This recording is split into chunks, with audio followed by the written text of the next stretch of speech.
This is a story of mystery and sacrifice. In this village stood a tree unlike any other tree, one that bleeds once in every year, and with any drop of blood, a virgin child dies. No one knew why. No one dared to question it except one brave girl named Blessing. What she uncovered would shake the entire village, and what she did next would change their destiny forever. Don't skip a second. This is one story you will never forget. Once upon a time, in a village called Umunze, there stood a mysterious tree unlike any other. This tree bleed blood once every year, and whenever it did, a virgin would die in the land. Year after year, the people of Umunze lived in fear. No one knew which family would be the next victim. The bleeding of the tree became a dreadful tradition, something the villagers sadly got used to. It continued for many years, haunting their lives like a dark shadow. In that same village lived a young girl named Blessing. She had lost her father a few years ago and now lived with her mother and her brother Victor. Blessing often sat in silence, her mind troubled. She asked herself, how did that tree came into existence? Why does it bleed once a year? And why must a virgin girl or boy die whenever it bleeds?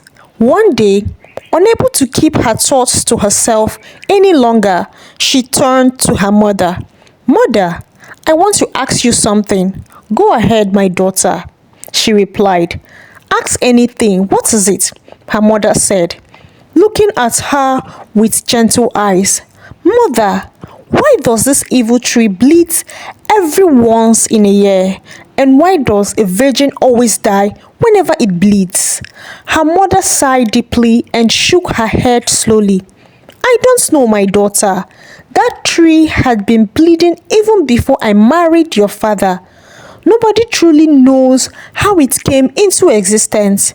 But mother, I am afraid I might be the next victim one day, said Blessing, her voice trembling. May the gods forbid. You can never be a victim of that evil tree. Not my daughter.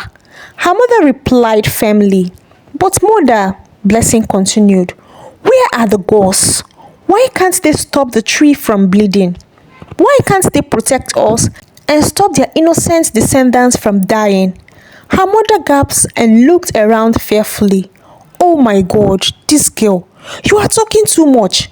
Please, I don't want any trouble. Stop speaking of the gods like that, she warned, whispering as though afraid of someone or something might hear them. That night, Blessing couldn't sleep. While her brother Victor slept peacefully beside her, she sat at the edge of the bed, staring with confusion. Her heart was heavy, her mind restless. How did the evil tree came into existence? Why does it kill the innocent? Why has no one done anything about it? The next morning, with a clay pot balanced on her head, Blessing left the house to fetch water. The forest path was quiet, filled with only the chirping of birds and the sound of rustling leaves. On her way, she met an elderly woman, one of the villagers, walking slowly with a basket in her hand. Good morning, ma, she greeted politely. Good morning, my daughter. How are you this morning? The woman replied with a warm smile. I am fine, ma. Please, I want to ask you something, Blessing said, hesitating slightly. Okay, I am listening, the woman replied, curious. Please, can you tell me how the evil tree came into existence in this village? The woman paused. Her smile faded. She looked at Blessing closely, then shook her head slowly. My daughter, this question is too heavy for a little child like you. But I will tell you the truth. I don't know the mystery behind this evil tree. Since I was married into this village, the tree has always been there. I met it this way, bleeding and killing. No one knows its true history. Blessing lowered her head, disappointed. She thanked the woman and continued on her way to the stream. Her mind was still full of questions, unanswered questions. As she walked, her thoughts echoed louder than her footsteps. Why won't anyone speak? Why does everyone fear this tree? Is there no one who knows the truth? The mystery was deep, but in her heart, Blessing felt a burning need to uncover the mystery, no matter the risk. When Blessing returned from the stream, her thoughts were even heavier. She sat outside, staring blankly into a distance. Since no one has an answer to my question, I must go to the king. He is the ruler of this land. Surely he must know the mystery behind the bleeding tree, she said to herself. Without telling anyone, she stood up with determination and began to walk towards the king's palace. Upon her arrival, the palace guard looked at her with surprise. Where do you think you're going, little girl? One guard asked, trying to stop her. You don't just walk into a palace demanding to see the king. But another guard, older and wiser, looked at Blessing closely and said, anything that made this child come here so boldly must be serious. Let's allow her to speak. He led her through the tall gates and into the palace. The king, a noble man with grey hair and wise eyes, sat on the throne. He looked up as Blessing entered. Your Majesty, Blessing greeted respectfully, kneeling briefly. How are you, my child? The king kindly asked. Come and sit down. Blessing sat quietly, then looked up at him. Your Majesty, I have a question that has been troubling me deeply. Go ahead and ask, my child, said the king. With due respect, Your Majesty, what is the mystery behind the evil bleeding tree? I am just curious, she said softly. The king's smile faded. He sighed deeply and leaned back on his throne. After a long pause, he began to speak. My child, I will tell you the truth behind the bleeding tree. He took another deep breath. Many years ago, in this land, we had a powerful chief priest. He was greatly feared. Every harvest season, he demanded that the villagers bring him gifts, food, crops, and livestock. He claimed the gods has instructed him so. Our people, though reluctant, obeyed. After every harvest, they divided what they had gathered and gave a large portion to the chief priest. This went on for years. But one year, the people became tired. They had worked so hard on the farmland only to hand over half of it to one man. So they refused to bring the offerings. To punish them and prove his power, the chief priest unleashed a dark force. The skies closed, the rain stopped, the crop withered and the farm. Hunger struck the land. Fear returned to the hearts of our people. They ran back to the chief priest for help, crying and begging. But the chief priest, full of deceit, told them that the gods were angry. He claimed that the only way to appease the gods was to sacrifice 2 virgins, a boy and a girl. The people believed him. They were desperate and afraid. And so the chief priest chose 2 innocent children from amongst us. Their parents wept and begged, but he said it was the only way. The children cried bitterly. Their parents pleaded until their voice cracked. But the chief priest would not be moved, he said. The gods demanded it. The king's voice grew heavier as he continued. The parents of the chosen children ran to the palace, pleading for mercy. My father was the king then, and I was only a small boy sitting beside my younger brother. But even my father, the ruler of the land, couldn't save them. He also believed the chief priest. The king paused. He wiped his face. And so, just like that, the innocent children were taken. They were sacrificed, their cries silenced forever. The villagers buried them together side by side in one grave, just as the chief priest instructed. And to mark their sacrifice, a tree was planted over their grave. He shook his head slowly. Then came the worst. A few months later, that planted tree began to grow, strong, tall, and strange. One morning, the chief priest was found dead along the village road, his body twisted unnaturally, and the following year, the tree blew for the first time. That same year, I lost my only brother. The land wept, the palace moaned. Blessing covered her mouth in shock, as if it wasn't enough. The king continued. The tree blew again the next year. Another innocent virgin died. Fear took over the village. Our people began to seek answers beyond our borders. They traveled far until they found a powerful seer, and through him, the truth was revealed. The spirits of the sacrificed children refused to rest.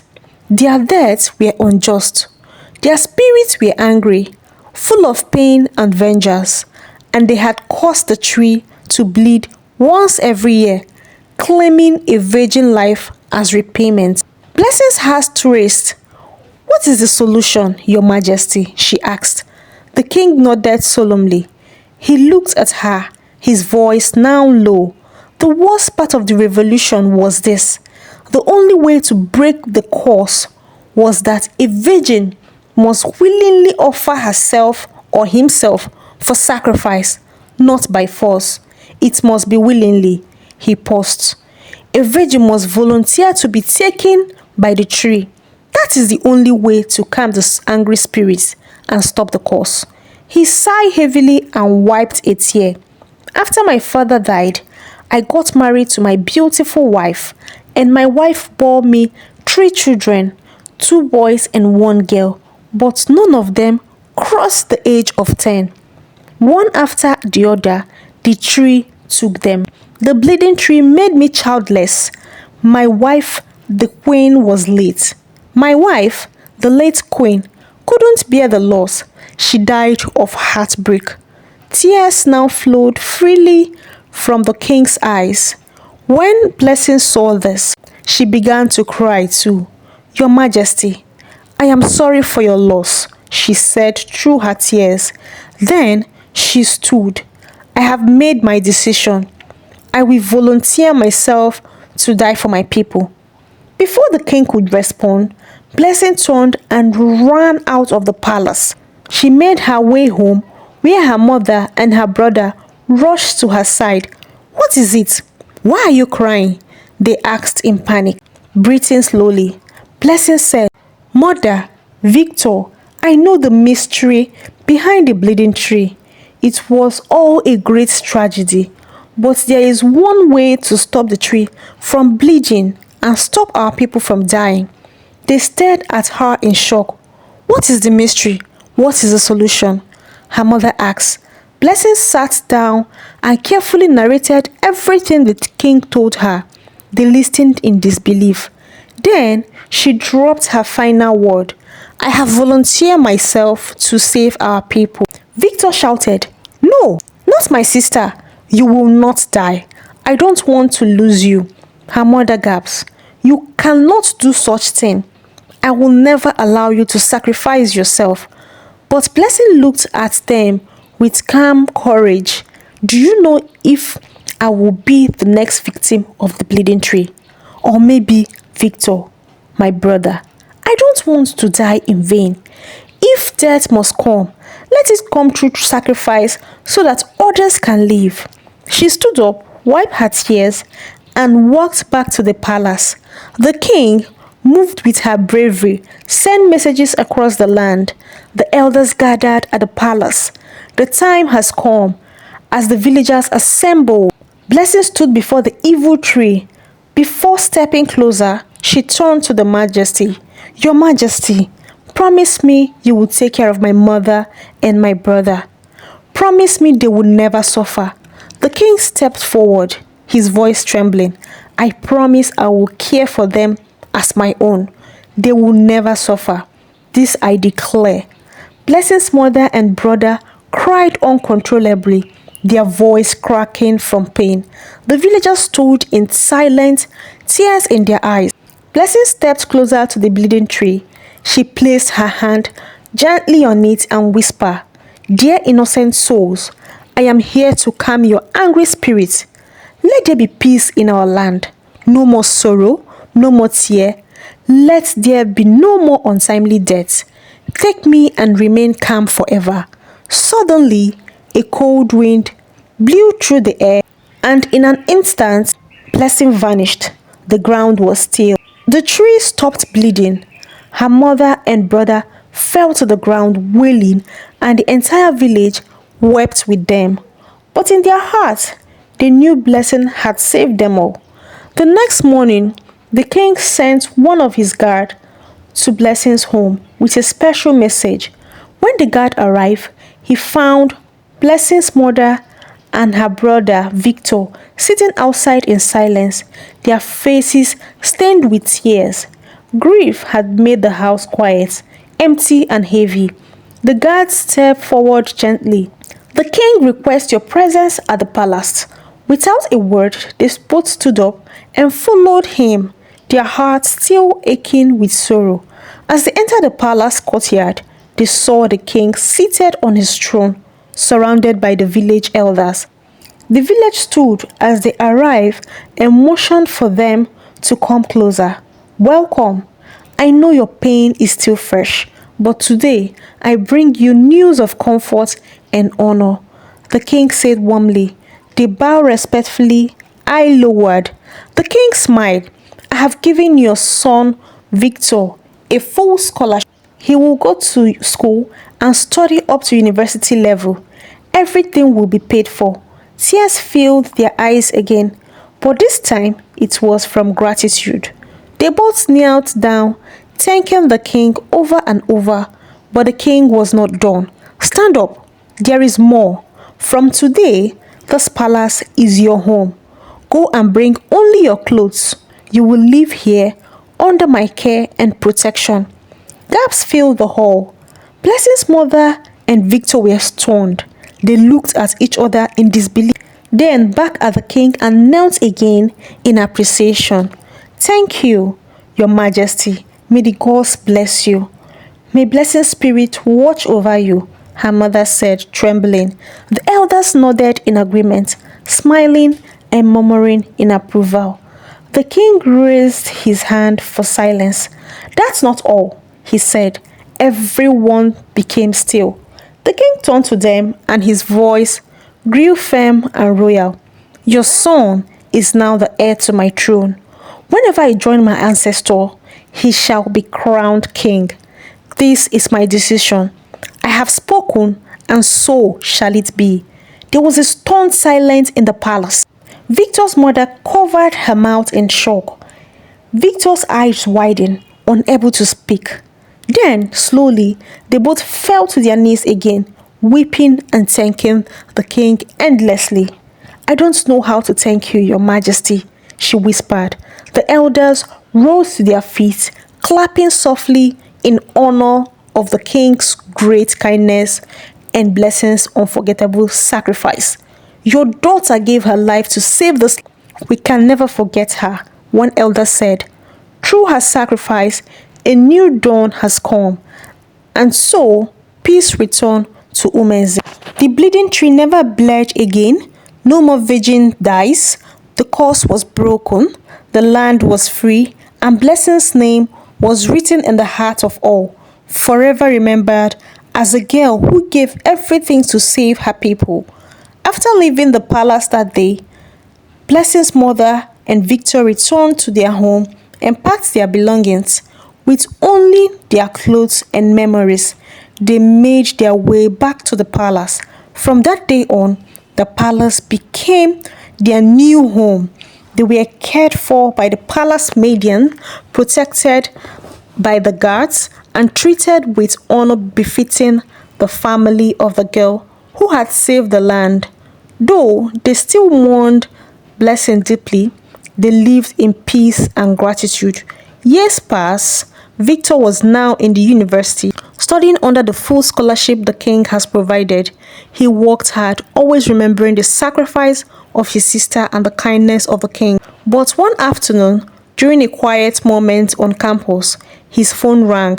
It was his mother. Her voice was shaking. "Victor, the king is dead," she said, crying bitterly. Victor froze. "No, no, it can't be," he whispered. Tears streamed down his face. As grief overtook him, he cried uncontrollable, mourning the man who had become like a father to him. A few weeks later, Victor returned to the village for the king's burial. The whole land mourned. The funeral was grand and sorrowful, honoring a great ruler who had brought peace back to Umenze. If you have watched to this extent and you haven't subscribed yet, please consider subscribing and give this video a big thumbs up to encourage me. I'll be posting a mind-blowing story on this channel very soon. You wouldn't want to miss that, so please consider subscribing. See you then.